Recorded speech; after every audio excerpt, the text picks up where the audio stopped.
I'm David Ebersman, Facebook's CFO. Thank you for taking the time to consider an investment in Facebook. When we set out to create this roadshow video, we wanted to provide information to enable your investment decision. And we wanted to do so in a manner that's consistent with Facebook and our focus on authentic, engaging communications. As you'll see, we use the video format a bit differently than others have done. We hope the format works and helps you to get to know Facebook better. Thanks very much for taking the time with us. Now let me turn things over to Mark. You know, I grew up with the internet, right? I mean, I had, when I was in middle school, I was using search engines like Google and Yahoo, and I just thought that they were the most amazing thing, right? It was this complete symbol of the age in which we live, where now you have access to all of this information.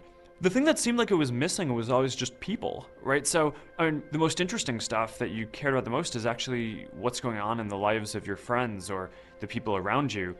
And there wasn't really any way for that to be on the web. People had to share that themselves. That wasn't out there just ready to be indexed. So even from very early on when we were just building this thing for one school, there was this concept of what it could turn into. We just weren't sure then that we would be the ones who did it.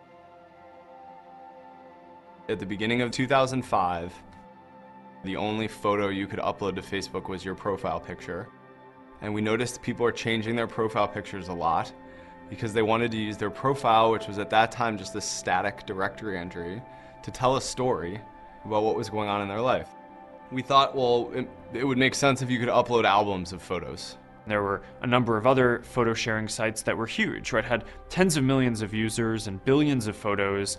And we looked at that and we're like, okay, well, there's one thing that none of these do particularly well, which is, I want to see photos of a person, right? I want to be able to go to your profile and learn about you and see what's going on with you and see the photos that you're in, right? That's like the case that I think most people care about. And the one sort of like tweak on the traditional photo model was you could tag who is in the photo. The fact that you could so easily share with people and see photos about people was just so much more important that Facebook photos quickly became the place where more photos are shared on the internet than everything else combined. And it's a really good example of this principle that we have of designing our products to be social from the ground up, and kind of our hacker value system of just kind of building something quickly with the minimum set of features that we need to go and learn from and kind of build from there. Facebook's mission is to make the world more open and connected. And what we mean by that is that we think that people's lives are going to be better, and really that the whole world will function better when there's more information and understanding out there about both big things that are happening in the world and local things, what's going on with your friends and the people around you. In the world, in theory, there exists this kind of map or graph of all the relationships between people. They're the real relationships that exist. The social graph is something that's always existed as long as there were two people on Earth that knew each other. And that social graph had two people and a connection. But one thing that there's never been is a map of everybody in the world and their relationships with each other. By giving each person the responsibility for their own story, their own point in that graph, together you have this amazing map of people. Now it's like there are real people on the end of the connection. And before Facebook, there was nothing like that where you could do that.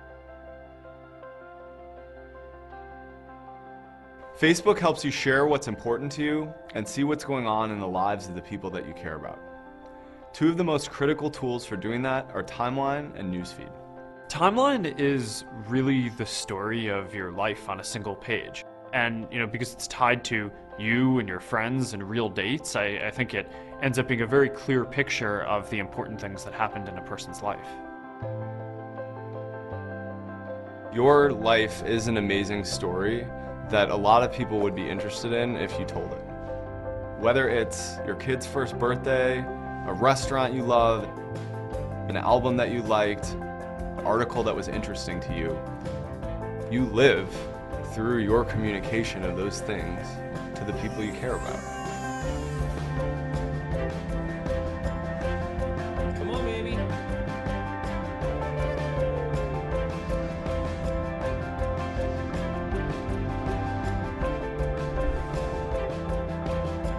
And each person has a story. everybody in the world. I can type in Barack Obama, there's his. I can type in, my coworker, there's hers.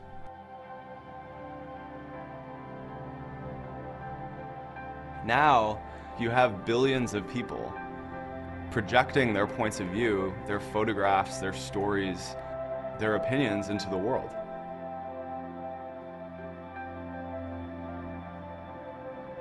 And the corresponding thing to think about is that the amount of publishers in the world and the amount of published information in the world is growing at this exponentially increasing rate. And yet the amount of time we have in the day to make sense of it all is a flat line.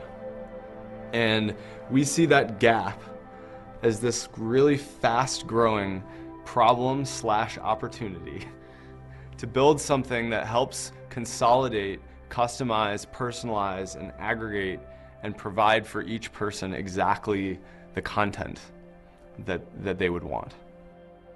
Our tool for doing that is Newsfeed, which is the personal newspaper published by the people that you care about. It's always up to date, and it's in your pocket wherever you go. The stories are ranked in terms of what's going to be the most important, and we design a lot of algorithms to pick out trends that are happening in your network so we can produce interesting content for you. And as people share more and more stuff, that stuff is just going to become more valuable. We're now changing within a generation the fabric of how humanity communicates with itself. There are over 125 billion friendships on Facebook. There are over 300 million photos uploaded every single day. There's 2 billion likes a day, and comments are left over 1 billion times a day. Over 900 million people use Facebook on a monthly basis. Over 500 million use it on a daily basis. The mobile phone is becoming more and more and more a huge part of our daily lives, which we think means that Facebook will just become more and more a part of our daily lives. We have almost 500 million mobile users, and Facebook is the #1 most downloaded application on every major platform in the United States. And we think that's really natural because the things you do on a phone are extremely personal and social, and they're exactly the kinds of things that Facebook is amazing at helping you do. So early on, I think a lot of people thought about social networks as if they were a place that you go, right? Or they were a product, right? And you could build a lot of features into a social network. And what we realized pretty early on is that people want to take everything that they do and do as many of those things as possible with their friends and the people around them. And as much traffic as our website gets, we always assumed that the platform and the possibility for other people to build even more things on top of that would be even greater than any individual product that we could build. So therefore, the right strategy for us wasn't to try to build all of these different products and features ourselves. It was to only build the most important ones and focus on this core so that way other apps and other companies could plug into that and build these other experiences. So platform just refers to a platform for software development, which lets anybody who writes software interact with Facebook in a way that makes an experience that they're building social. The simplest example of this is the New York Times. The New York Times puts a line of code into their website, and when you show up there, there's a recommend button on the article. And on the right, there's a list of what your friends have liked there, what articles they enjoyed and what they recommended. So when we talk about Facebook as a platform, what we really mean is that it's this fabric that can make any product experience social, right? So you go to your music player and you can sign in with your Facebook account, and then all of a sudden it just lights up and all your friends are there and you can see what they're listening to and you can interact with them, and it's kind of all connected. And the thing that made that possible was that there's just that little blue button and you could sign in with Facebook, and then just kind of it comes to life.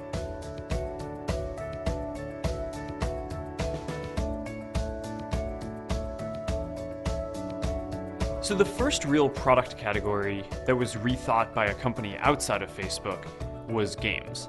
The set of startups ended up building these games that ended up being used by collectively hundreds of millions of people. I think one of the things that they did that was so important and interesting is they considered my interactions with other people a fundamental unit of the gameplay. What's amazing is just the velocity at how quickly we got to 100 million people playing a game that had been launched less than a year before. That's structural disruption. We've really reached this inflection point recently where now most companies that are getting started can rely on Facebook and know that the vast majority of their users are going to be on Facebook and have their connections there already. And that enables this huge amount of innovation to be unlocked. So the Open Graph is just the next evolution of platform. It allows people to share actions they take in other apps back to their timeline seamlessly. And those actions end up in their friend's newsfeed, which accelerates the process of new apps getting built and getting up to scale. The Open Graph can help transform any industry that is driven by word-of-mouth recommendations and where your opinion of what you should buy or what you should see or what you should do are informed by the people that you care about.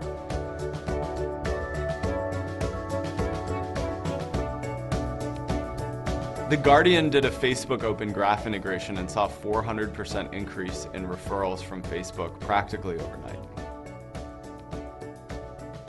It's incredible.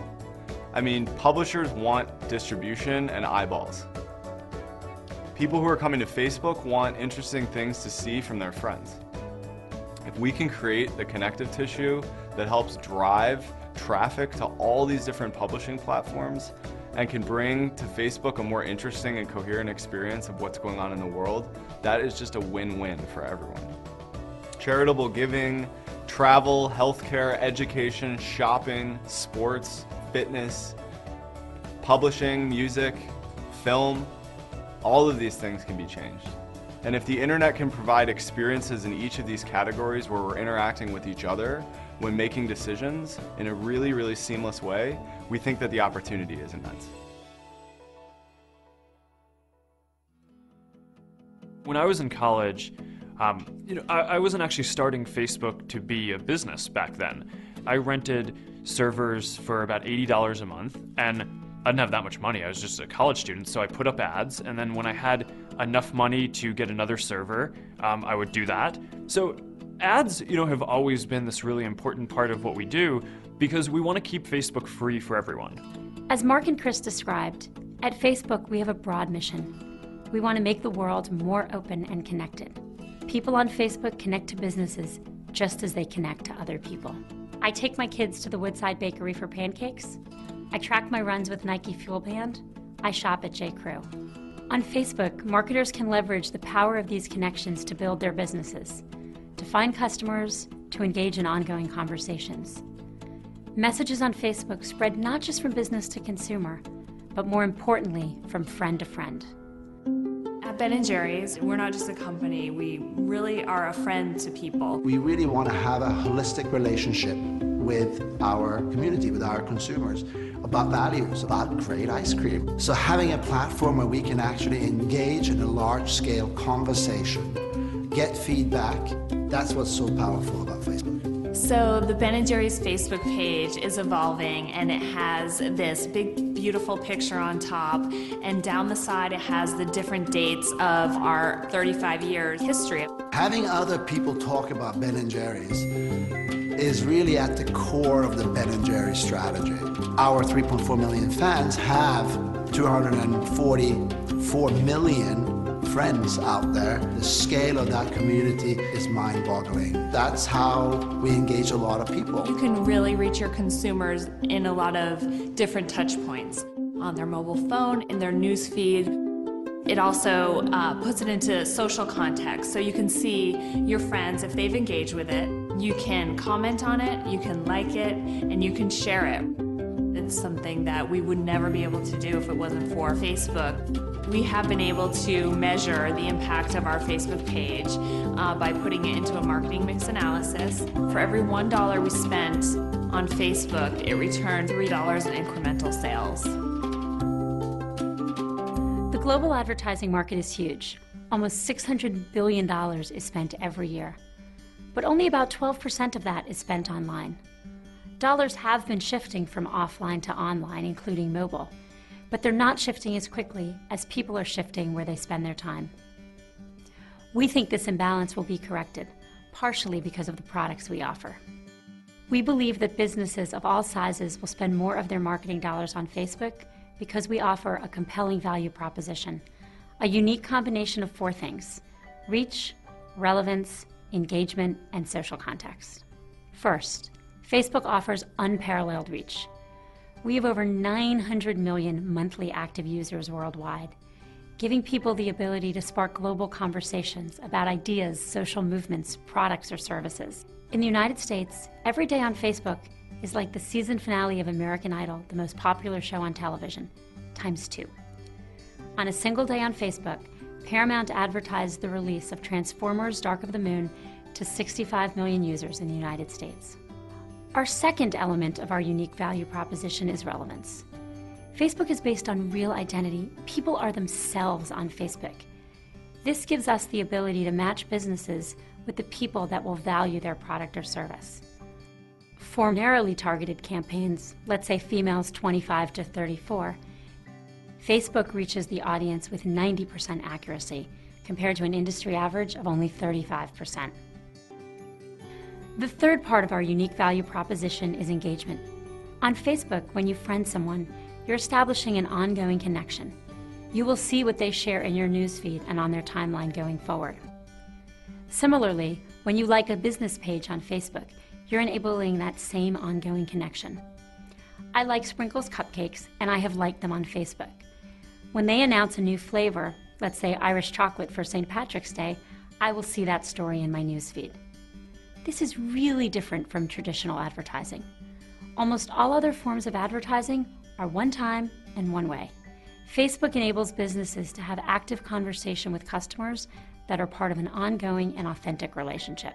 The fourth part of our unique value proposition is social context. Study after study shows us what we all intuitively know. People trust recommendations from their friends more than any other source. If I have a good experience at a store today, I might call my sister on the way home and tell her. But when I like a product on Facebook, I share with all of my friends on Facebook. This is word of mouth at scale for the very first time. When someone has engaged with a business on Facebook, that person's friends don't just see a generic message from that business, but they see a message with their friend's name and endorsement. When I engage with a Facebook post, I become the publisher and share my updates with my friends. This is what we call social context. Friends are part of the message. We partnered with Nielsen to measure the effectiveness of social context. With social context, recall of the message increased by 50% as compared to an update without social context. And that makes sense. We are all more likely to remember something from a friend. Because social context is so valuable, we've been working to make it easy and natural for marketers to harness word of mouth across Facebook. Sponsored stories enable businesses to increase the reach and distribution of stories about their brand. We just introduced sponsored stories into Newsfeed and on mobile devices earlier this year. Today, only a small fraction of our impressions are sponsored stories, which gives us lots of room to grow. Mobile is a key area of growth for Facebook. For most companies, the mobile environment is a challenge because it's so small that it requires new ad formats. But that's not the case for Facebook. On mobile devices, our users are deeply engaged with their news feeds. Since sponsored stories are now available in Newsfeed and on mobile, they become a really natural part of the Facebook mobile experience. Marketers focus on taking consumers all the way through the marketing funnel, from the very top, where a consumer first becomes aware of a product, to the very bottom, where consumers will purchase. Facebook's well positioned to help businesses reach people at every part of the funnel. American Express is a good example of guiding consumers from the very top to the very bottom of the funnel. We came up with the idea of creating a day during the holiday season where we could be encouraging consumers to go spend their time, their money with small businesses. And the first place that we all agreed was most important was going to be Facebook. Local businesses exist on Facebook. Consumers spend an enormous amount of time on Facebook. They're engaged.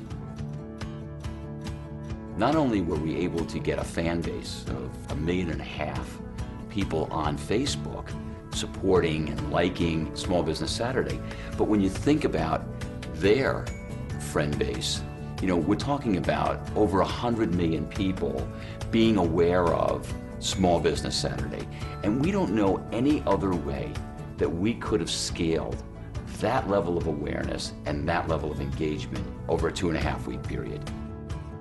The small businesses involved in the effort saw a 28% increase in their business versus that same day a year before.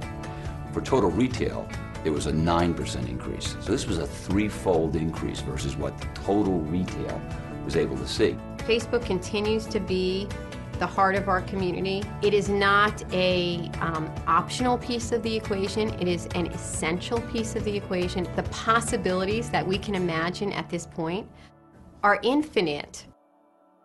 Today, all the global Ad Age 100 advertisers are Facebook clients. And this is important because on average, they spend about $1 billion a year each on marketing. Almost all of them spent with us every quarter of 2011. We also drive awareness and sales for small businesses around the world. 3.2 million small businesses have an actively managed local business page. One example is CM Photographics, a wedding photography business based in Minneapolis. When Chris Meyer started this business, he used Facebook ads to reach users with inferred intent for his service. He showed his ads to women aged 24 to 30 living in the Minneapolis area who said they were engaged on Facebook. Over 45% of the Facebook users who clicked on his ads became qualified leads. In 2011, Chris spent $1,500 on Facebook ads and generated $70,000 in revenue. Our advertising revenue has grown from $272 million in 2008 to $3.2 billion last year. We've made significant progress, but we've only just begun. Our long-term opportunity is to be the place more than 70 million businesses in the world, both large and small, build relationships with their customers that are authentic, that are ongoing, and are personal. Now that you've heard from Mark and Chris about our product strategy, and from Cheryl about our advertising market, I want to share with you an overview of our financial performance and operating metrics, and why we believe that Facebook can become an extremely valuable company over the next decade and beyond. Our mission is to connect the world, so our top priority has been increasing the number of people using Facebook.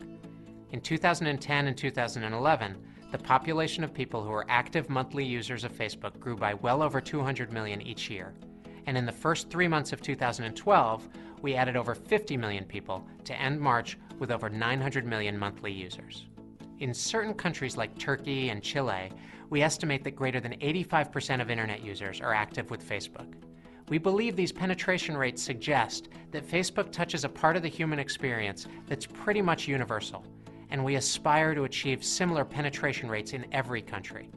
We continue to invest in user growth throughout the world, in countries like the United States and the United Kingdom, where we already have approximately 60% penetration and are seeking to further expand our network, as well as countries like Brazil, Germany, Japan, South Korea, and Russia, where we're relatively less penetrated. User engagement drives our business performance. Our revenue growth has come from 2 sources: improving the reach and value of advertising on Facebook and growing our payments product that we introduced in 2010. The key driver of advertising revenue has been user growth, which has increased the number of ads we display. Other factors that have affected the number of ads include product decisions we've made that increase or decrease ads shown on various pages, and additionally, the amount of Facebook use on personal computers relative to mobile devices, as we have an established set of ad products for personal computers as compared to mobile devices where we just began showing a limited number of sponsored stories in early 2012. The other key variable affecting ads revenue is the value of each ad, as reflected in the price advertisers pay to engage with our users. The price of any individual ad can vary greatly, depending upon many factors such as user geography. North American users represented 20% of our user base in 2011, but approximately 50% of our ads revenue. We're continuing to invest in sales and monetization in other markets around the world where we have large numbers of users, and we expect to benefit as global online ad markets develop and mature. Future growth in the price of the ads we show will depend on our ability to continue to make our ads more relevant, more social, and more engaging. Our other source of revenue comes from payments. Our platform allows developers to build experiences such as games, music, or news that are social and personalized and integrated with a user's Facebook network. To support our platform ecosystem, we've built a secure payments infrastructure that enables users to purchase items from platform developers using any of more than 80 payment methods. In 2011, we processed $1.9 billion in payments volume, of which we paid out $1.4 billion to developers and recognized around $550 million in revenue for Facebook. Our payments revenue today comes almost exclusively from the purchase of virtual goods in games on our platform. And this revenue will grow if developers are successful in creating engaging new user experiences that stimulate transactions. In the future, we may seek to extend our payments integrations to areas outside of games, but with Facebook likely keeping a lower revenue share than 30% in areas where the developers' costs are higher. As our business has matured, we've been cautious about our rate of headcount growth because we believe that a strong and focused culture matters a great deal in building a company that's sustainably successful. Expect us to continue to grow headcount to take advantage of the product development and business opportunities in front of us, albeit at a measured pace. In terms of capital expenditures, our need for servers, data centers, and networking equipment is driven by the fact that we need a large computing infrastructure to deliver Facebook rapidly and reliably. We operate at a massive scale, serving over 10% of the world's population on a monthly basis. For each of the approximately 500 million people who will use Facebook today, we offer a unique, personalized experience. This challenge requires a major investment in computing power, and our infrastructure is an important part of our capability and competitive advantage. Our operating margins have been between 34% and 52% over the time periods presented here, bouncing around based on revenue growth and the timing of expenses, including stock compensation. We're pleased with these margins, particularly because we view ourselves as being in a heavy investment phase of our business as we build the foundations for long-term success. While we aspire for Facebook to be a high-margin business over the long run, we won't hesitate to make additional incremental investments needed to drive user growth and engagement, even if monetization follows more slowly and margins are affected. Mobile is a good example of this investment approach. We believe mobile usage of Facebook is critical to long-term user engagement, so expect us to invest heavily in our mobile product experience, even if mobile monetization is uncertain and will take time. We believe mobile usage will make us a more successful and more valuable company over the longer term. Facebook has been successful over the past 8 years by prioritizing the experience of our users and having a long-term vision about how the web would evolve and what Facebook could become. At Facebook, we believe we have the opportunity to build a business that is innovative, important, and valuable 10 years from now and beyond. We appreciate your time in giving us the opportunity to introduce Facebook, and we hope we're able to continue to attract investors who believe in our mission and are excited about the long-term potential of the company. In everything that we do, we really want to honor the fact that this is a network of people and that we're all here because of the people using Facebook. And because there's this critical mass of people in this network, developers then want to build products for that set of people. And because there are all these people here, advertisers want to reach them. And then because there's this ability to make an impact, a lot of the best people in the world want to come work at Facebook. And then because of all these things, we've built what we're really proud of and think is a good business. And I mean, I think that that's the reason why we're talking to you guys here today. So and it's all because of people wanting to use this product and this network. And I think a lot of what we need to do in terms of our internal prioritization has to honor that.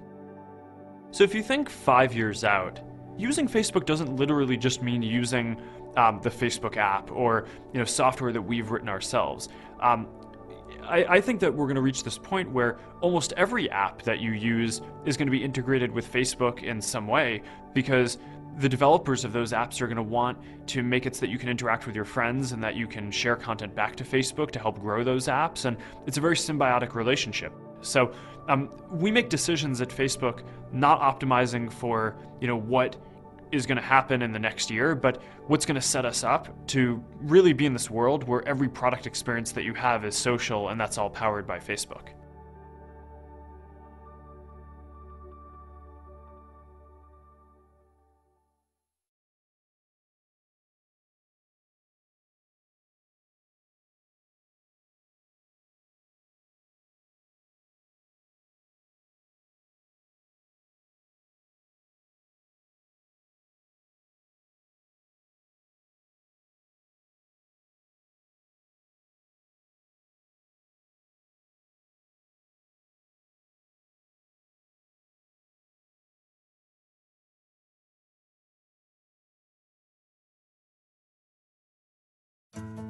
Diageo is the world's largest drinks company with a great portfolio of brands from beers to wines to spirits.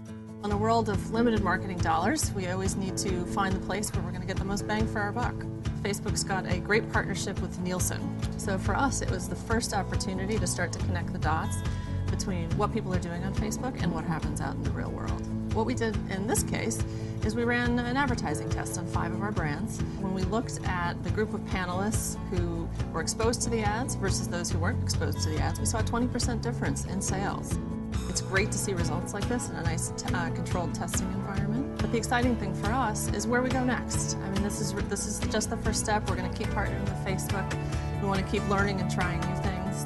It's an exciting time to be a marketer these days. I often feel that Facebook is right at the heart of pulling all this together.